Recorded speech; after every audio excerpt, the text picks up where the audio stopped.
mulai nih. Mulai nih. Oke. Bismillahirrahmanirrahim.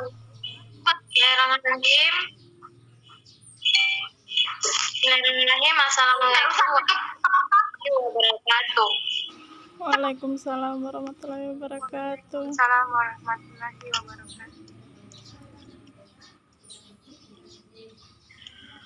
Puji syukur marilah kita panjatkan kepada Allah Subhanahu wa taala karena atas berkat rahmat dan karunia-Nya sehingga pada hari ini di bulan puasa yang penuh berkah kita masih diberi kekuatan dan kemudahan untuk dapat menyelesaikan tugas presentasi makalah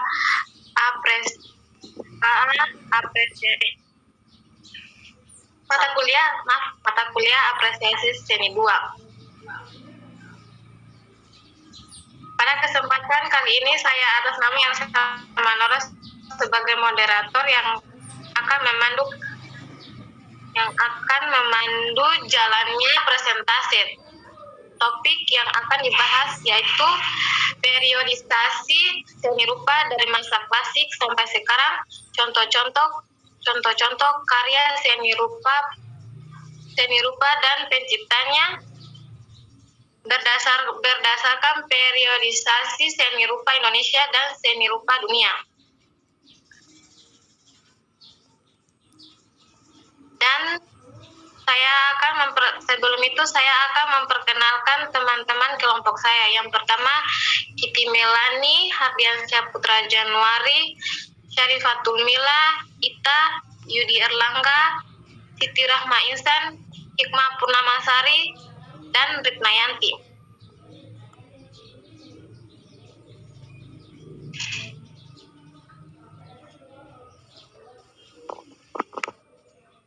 Selanjutnya kepada Hardiansyah Putra Januari untuk membacakan materi pertama.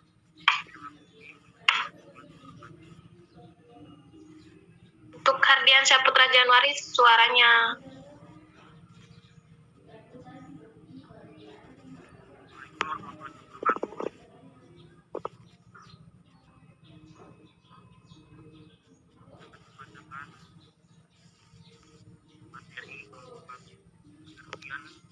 Hardiansyah Putra Januari, mohon suaranya diperbesar lagi.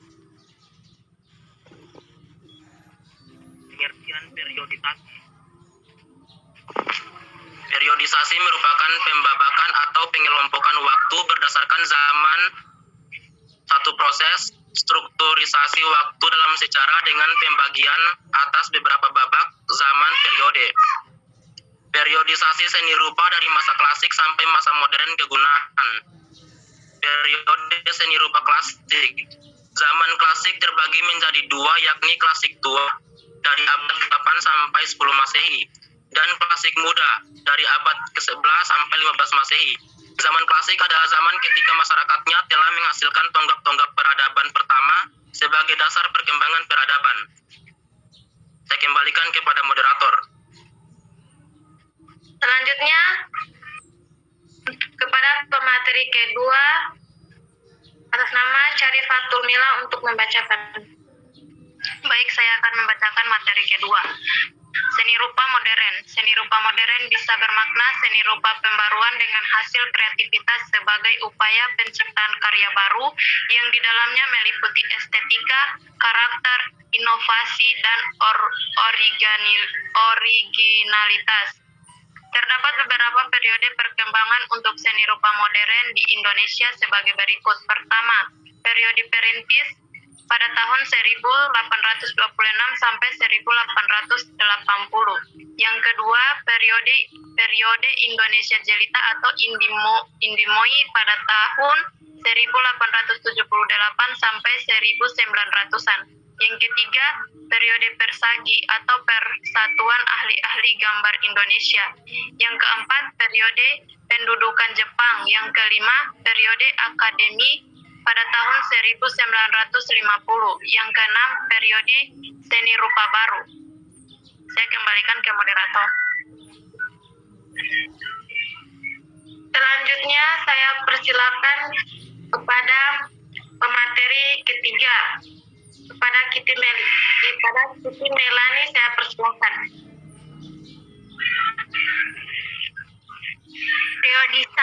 Periodisasi seni rupa di Indonesia terbagi menjadi 1. Periodisasi seni rupa prasejarah, 2. Periode seni rupa klasik, 3. Periode seni rupa Islam, 4. Periode seni rupa modern.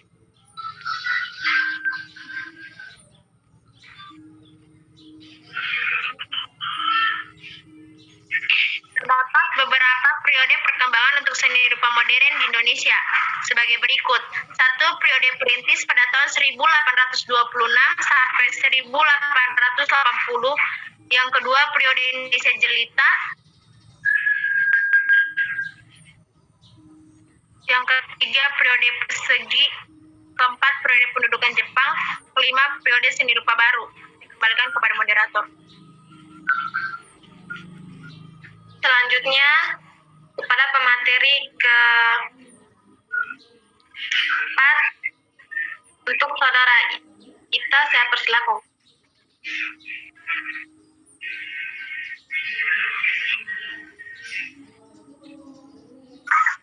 Contoh seni rupa di dunia.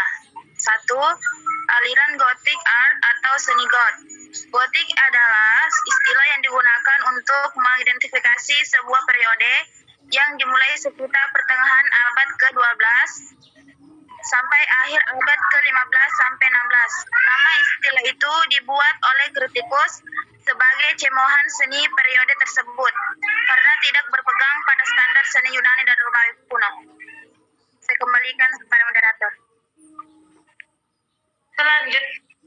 Selanjutnya untuk pemateri kelima atas nama Titi Rahmainsan saya persilakan.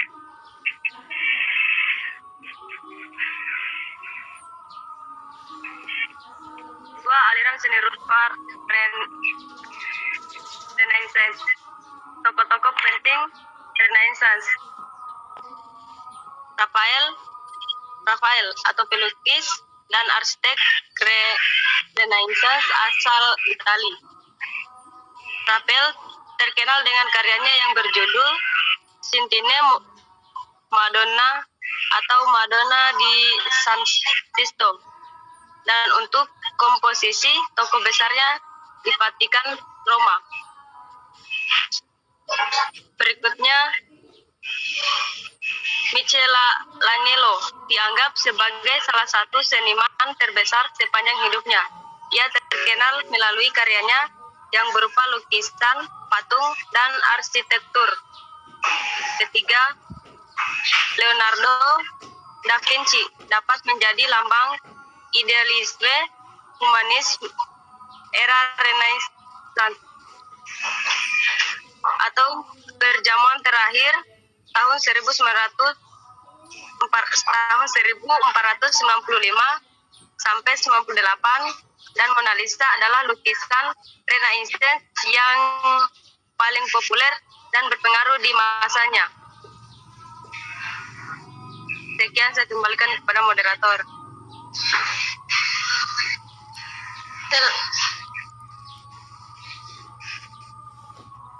Selanjutnya untuk pemateri ke-6 atas nama Wade Nur Insan saya persilakan. Aliran seni rupa romantisme. Aliran seni rupa romantisme terdengar identik dengan kisah drama cinta. Tetapi perlu digarisbawahi bahwa aliran romantisme tidak berasosiasi dengan hal tersebut. Romantisme diambil dari kata dasar roman. Dilengkapi dengan imbuhannya, maka romantisme adalah hal yang romanan, bukan romantis. Tokoh-tokoh seni rupa romantisme. 1. Francisco Goya, 30 Maret 1746 sampai 16 April 1828. 2. Joseph Mallord William Turner, 23 April 1775 sampai 19 Desember 1851. 3. Friedrich Saya kembalikan kepada moderator. Selanjutnya, untuk materi ke-7 atas nama Hikmah Purnamasari, saya persilahkan. Toh Indonesia berdasarkan prasejarah. Sejak permulaan adanya manusia dan kebudayaan sampai kira-kira abad ke-5 Masehi. Zaman ini dapat dibagi menjadi beberapa zaman, yaitu zaman batu tua atau Paleolitikum, zaman batu tengah atau Mesolitikum, dan zaman batu muda atau Neolitikum. 2. Zaman logam. Zaman logam meliputi zaman perunggu dan zaman besi. Zaman tembaga tidak ditemukan di Asia, termasuk di Indonesia. 3. Zaman purba. Sejak datangnya pengaruh India, yakni pada abad pertama Tarik Masehi, sampai lenyapnya kerajaan Majapahit sekitar 1500 Masehi. 4. Zaman Madya. Sejak datangnya pengaruh Islam di Indonesia, yakni menjelang akhir zaman Majapahit sampai akhir abad ke-19. Sekian, saya kembalikan kepada moderator. Selanjutnya, untuk pemateri ke-8 atas nama Yudi Erlangga, saya persilahkan. Beberapa peninggalan artefak terpenting dari seni rupa prasejarah Indonesia antara lain: 1. Kriya batu, kapak genggam. 2. Kriya tanah liat atau gerabah, Mesolitik atau Neolitik.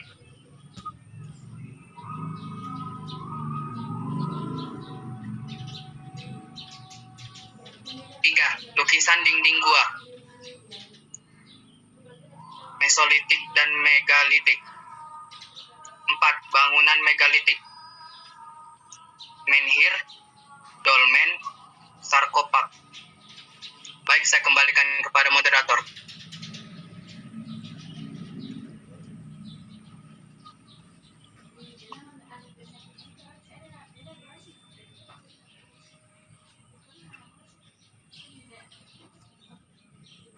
Moderator.